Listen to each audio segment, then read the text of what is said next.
Hi hello WhatsApp নতুন একটা video আপনাদের স্বাগতম। আজকের ভিডিওটা হলো নেতাদের 10টি ভাইরাল ডায়লগ। সো ভাই আমি আজকের ভিডিওটা দেখতে খুবই এক্সাইটেড, যাই না এই ভিডিওতে কোন কোন নেতার ডায়লগ আছে। আমি মনে করি বাংলাদেশের যত নেতা সব নেতার ভাইরাল ডায়লগ ভাই আজকে একটা ভিডিও আমরা দেখতে পারবো। আজকে আমি রিঅ্যাকশন দিতেছি আমাদের সিনেমার্স ভিডিও একটা ইউটিউব চ্যানেল থেকে, চাইলে তোমরা ভিজিট করতে পারো চ্যানেলটা। সো ভিডিও দেখতে না, চলো আমরা একসাথে দেখে আসি। Let's start. আর বড় লাগে আমার চ্যানেল নতুন দেখলে চ্যানেলটা সাবস্ক্রাইব করে দেবেন এন্ড পেজ থেকে দেখলে পেজটা ফলো দিতে দেবেন। Let's start.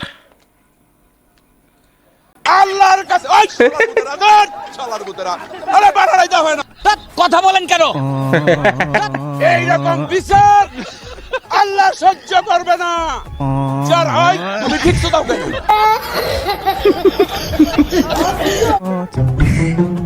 ভাই আজকে আমার মন ভালো নেই, তো আপনি একটু হাসান। আমি আপনাকে কেন হাসাবো? কারণ আপনার নাম সাকিব আল হাসান।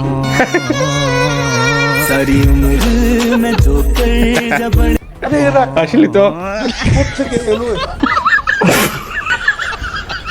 হ্যালো গাইস, কেমন আছেন সবাই? আলহামদুলিল্লাহ আশা করি ভালো। সবাই অনেক অনেক ভালো আছেন। বরাবরের মতো আমাদের নতুন আরেকটি ভিডিওতে আপনাকে স্বাগতম। আজকের ঘটনা কি? আজকের ভিডিওতে আপনারা দেখবেন বাংলাদেশের অস্কার জয়ী কিছু রাজনৈতিক নেতাদের হাস্যকর কিছু ডায়লগ। আরে বাহ, তাহলে তো এটা আমাদের জন্য আনন্দের সংবাদ। যে ডায়লগগুলো দেখলে আপনার হাসতে হাসতে পেট ব্যথা হয়ে যাবে, গ্যারান্টি দিচ্ছি। তো বেগুন দিয়ে বেগুনি না খেয়ে আরো যে সবজি সহজলভ্য আছে সেটা দিয়ে খেলেই হয়, আমরা তাই খাই। কি মানুষ রে বাবা!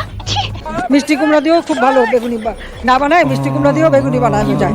সেভাবে আমরা করি, সেভাবে করা যায়। বাচ্চা থাকো চিরকাল ফিরে খাবে বেড়ার বাল। এছাড়া বর্তমান জেনারেশনের পোলাপাইনদের মুখে মুখে এই ভাইরাল ডায়লগগুলো ঘুরে বেড়ায়। যারা করেছে তারা দেশের শত্রু, জাতির শত্রু, জনগণের শত্রু, এই বাংলাদেশের শত্রু। এই দেশে আজকে আমরা সকলে মিলে আছি, আমাদের সকলের শত্রু, এবং সেই শত্রু যদি যেই হোক তাকে আমরা স্পেয়ার করব না। দ্বিতীয়ত হচ্ছে না, শত্রু identified, we are open, we are looking for শত্রু। সুতরাং আমাদের সাথে আপনিও বাংলাদেশ কাঁপানো এই সকল পাগলা নেতা ও প্রিয় অভিনেত্রীদের ভাইরাল হওয়া অস্থির সব হাস্যকর ডায়লগগুলো দেখে মন খুলে হাসতে চাইলে আজকের ভিডিওটি সম্পূর্ণ দেখার অনুরোধ রইল, কেননা শেষে রয়েছে ছাত্রলীগের ভয়ঙ্কর রূপে ফিরে আসার কাহিনী। ডালিম, ইতিহাসে একদিন দেখবা তোমাদের নাম সূর্য সন্তান হিসেবে লেখা থাকবে। ডালিম, মেজর ডালিম। আমি নাম বলবো না। একজনকে জিজ্ঞেস করেছিলাম, ভাই আইন শৃঙ্খলা যারা নিয়োজিত নাম বললে চাকরি থাকবে না। এই এই এই আরে শালার বুতরা চুপ থাক। আমারে মাফ করে দেন হুজুর, আমার ভুল হয়ে গেছে। এই সময় কম, শুরু করো। সো গাইস, শুরুতেই দেখবেন হাসিনার 5 আটা দালাল জুনাইদ আহমেদ পলকের অস্কার জয়ী একটি ডায়লগ। পাওয়ার এবং ইন্টারনেট সহ পুরো ব্যবস্থাটাই সেই সময় বিচ্ছিন্ন হয়ে যায়। আচ্ছা, এবং আমরা ইন্টারনেট বন্ধ করতে বাধ্য হই। আমরা ইন্টারনেট বন্ধ করিনি, ইন্টারনেট বন্ধ হয়ে গেছে। আমরা ইন্টারনেট বন্ধ করতে বাধ্য হই। আমরা ইন্টারনেট বন্ধ করিনি, ইন্টারনেট বন্ধ হয়ে গেছে। আমার কাকাই তো এখন কট খাইছে, তাই আমরাও চাই তাকে একবার ইন্টারনেট ছাড়া আজীবনের জন্য বনবাসে দিয়ে আসা হোক। ঠিক বলেছো তুমি, ঠিক তো দাও কেন? তো যাই হোক গাইস, এর পর দেখবেন আমাদের সবার প্রিয় শোরুম আল হাসান না মানে সাকিব আল হাসানের অস্থির একটি ডায়লগ। আমি আবারও বক্তব্য দিতে পারেন না। আমি আবারও আমাদের শ্রদ্ধেয় নেতা আমি আবার ক্লান্ত পথচারী, এই কাঁটার মুকুট লাগে ভারী। আরে ভাই সরি, দুঃখিত। সরি বললেই সব সমস্যার সমাধান হয়ে যাবে। সাকিব ভাই আসলে একটা জিনিস, নিজের ক্রিকেটের জনপ্রিয়তাকে পুঁজি করে এমন কোনো আকাম বাকি নাই যে সে করেনি। তো আমাকে সবাই বলছে যে হাত নাড়াতে হয় সবাইকে দেখলে, তো আমি এখন মোটামুটি সবাইকে দেখে হাত নাড়ানোর চেষ্টা করছি। যাই হোক, সো গাইজ, এর পরে দেখবেন বিএনপি এর জনপ্রিয় নেত্রী রুমিন ফারহানার ভাইরাল হওয়া একটি ডায়লগ। আমার মাথার চুল থেকে পায়ের নখ পর্যন্ত রাজনীতি। আমি রাজনীতির বাইরে কথা বলবো কেমনে? রাজনীতির বাইরে কথা বলতে পারি না বলে তো প্রেমও করতে পারি নাই। রাজনীতি ছাড়া আবার কথা হয় নাকি? আসলে রুমিন ফারহান একজন পাক্কা রাজনীতিবিদ, যা ওনার ভিডিওগুলো দেখলেই বোঝা যায় প্রতিটি কথার লজিক আছে। বাংলাদেশটাকে কারো বাপের? কোথায় কোথায় বাংলাদেশ ছাড়, পাকিস্তান যা, অমুক দেশে যা, তমুক দেশে যা। ওয়াই এনিওয়ে গাইজ, এর পরে দেখবেন ওবায়দুল কাদের ওরফে কাওয়া কাদেরের ভাইরাল হওয়া অস্থির একটি ডায়লগ।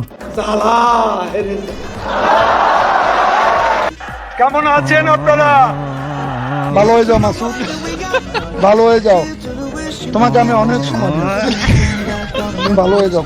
শিয়াল মেইডা স্ট্যান্ড টলার।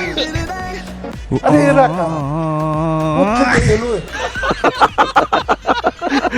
2 মাস আগেও কাকাই চিল্লাই বলেছিল বোমা মারলেও কোথাও পালাবেন না, আর এখন তো কাকাই কট খেয়ে গেল। পালাবো না, প্রয়োজনে ফখরুল সাহেবের বাসায় গিয়ে উঠবো। কি জায়গা দেবেন? না হলে ঠাকুর গায়ের বাড়ি আছে না। এছাড়া গাইজের পরে দেখবেন ছাত্রলীগের সাহসী নেতা বীর পুরুষ, অনেকের আবার প্রিয় অভিভাবক সাদ্দামের হাস্যকর একটি ডায়লগ। ছাত্রলীগের ইতিহাস তো জানা নেই, একটি ঘটনাও জবাব ছাড়া দেয়া হবে না। আমার মাফ করে দেন হুজুর, আমার ভুল হয়ে গেছে।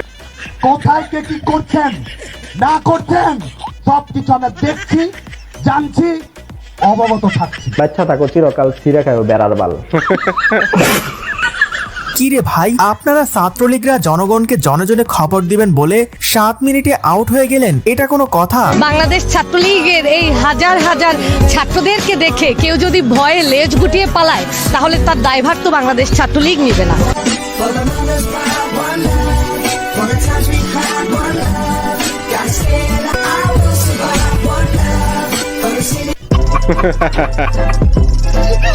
আবার শুনলাম ছাত্রলীগরা নাকি ভয়ঙ্কর রূপে ফিরে আসবে, কিন্তু ভাই ডাকাত হয়ে ফিরে আসবে এটা তো কখনো ভাবিনি।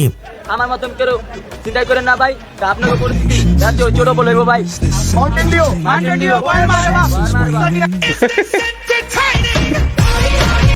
তো যাই হোক গাইস, এর পর দেখবেন স্বৈরাচার হাসিনার ঐতিহাসিক একটি ডায়লগ যা পুরো দেশকে নাড়িয়ে দিয়েছে। তুমি কে আমি কে, রাজাকার রাজাকার, তোমার বাবা আমার বাবা রাজাকার রাজাকার, তার মানে তারা নিজেদেরকে রাজাকার হিসেবে পরিচয় দিল। আমি তো তাদের রাজাকার বলিনি, তারা নিজেরাই স্লোগান দিয়ে নিজেদেরকে রাজাকার হিসেবে পরিচিত করলো সকলের কাছে।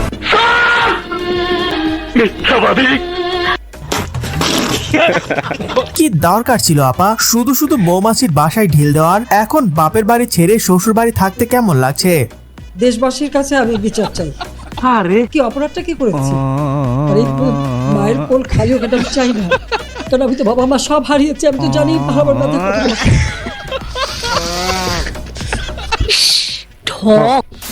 এনিওয়ে গাইজ, এর পরে দেখবেন বিএনপি এর প্রধানমন্ত্রী খালেদা জিয়ার টিকটক কাঁপানো অস্থির একটি ডায়লগ। কি আপনাদের মেয়েরা তো ঝগড়া করে কেন? চুপ করো, কয়দিনের চাকরি হয়েছে যা তোমরা কথা বলো? কিসের জন্য কথা বলো? চুপ থাকো, বেয়াদব কোথাকার। ইতিমধ্যে এই ডায়লগ দিয়ে টিকটকের অনেক সেলিব্রিটিরা ভিডিও বানিয়েছেন, যা ছিল একটি থেকে একটি জোস। আপনি কি এখন মুখটা বন্ধ কেন? এই যে মহিলা, আপনার মুখটা এখন বন্ধ কেন? বলেন তো কি বলছিলেন এতক্ষণ ধরে? মুখটা বন্ধ কেন এখন? দেশ কোথায় গোপালী? যাই হোক গাইস, এর পর দেখবেন নারায়ণগঞ্জের পাগলা মলম বিক্রেতা শামীম ওসমানের ভাইরাল ডায়লগ। আসো খেলবো, খেলা হবে, খেলা হবে। আমার কোনো মাস্তান দরকার নাই, লাঠির দরকার নেই, বন্দুকের দরকার নাই, কারণ আমি নিজেই জানি আমার চেয়ে বড় মাস্তান কেউ নাই। আমার বহুত বুকের ভিতরে বহুত সাহস আছে। যা করার দরকার তাই করবো, এবং প্রতিশোধ না শুধু প্রতিঘাত করবো। মজা নেই আ রাহা হ্যায়। এবং আমার মতো যারা বাবা আছেন তাদেরকে অনুরোধ করছি, আপনারা আপনাদের সন্তানদের সাথে বসেন। দেশ কিন্তু অনেক কঠিন অবস্থা পার করছে। মিউজিক। এটা কি হইল কাকা? এতদিন খেলা হবে বলে বলে এখন নিজেরাই মাঠ ছেড়িয়ে পালিয়ে বেড়াচ্ছেন। আপনার তো লজ্জা লাগা দরকার। লজ্জা লাগা দরকার। জয় বাংলা, জয় বাংলা, জয় বঙ্গবন্ধু, জয় বঙ্গবন্ধু, জয় শেখ হাসিনা, জয় শেখ হাসিনা। আরে বাপ রে, বিশাল বড় দায়িত্ব, অনেক টেনশনও হচ্ছে সেই সাথে, যে আমাদের প্রাণপ্রিয় নেত্রী মাননীয় প্রধানমন্ত্রী যে এত। আপনারা সবাই হলেন ইভেলের শেষের কাস্টমার, যারা সকলের লাভ দেখে ইনভেস্ট করেছিল, কিন্তু লাভের সময় কোম্পানি ভেঙে গেল। বাস্তব। প্লিজ এই ধরনের রাবিশ কথা বলবেন না আমার সাথে, আমার সাথে রাবিশ কথা বলবেন না। আমি দেখেছি উত্তেজিত হবে। আপনি আপনি আবার আমাকে উত্তেজিত করছেন। আপনি তো তাদেরই পক্ষের লোক বলে মনে হচ্ছে। আমি অবশ্যই আপনি তাদের পক্ষে কথা শোনেন। এই যে সবুজ দিয়ে মারা গেল। তো যাই হোক গাইস, আজকে এই পর্যন্তই। দেখা হচ্ছে পরবর্তী কোনো ভিডিওতে নতুন কিছু নিয়ে। এতক্ষণ সাথে থাকার জন্য ধন্যবাদ। সো গাইস এই ছিল আজকের ভিডিও। যদি like comment share and subscribe এরকম মজার ভিডিওতে আমার চ্যানেলটা সাবস্ক্রাইব করে দেবেন এন্ড আপনার সাজেস্ট করা কোনো ভিডিও থাকলে বলতে পারেন, ওইটা নিয়ে আমি হাজির হব। সো বাই বাই, আল্লাহ হাফেজ।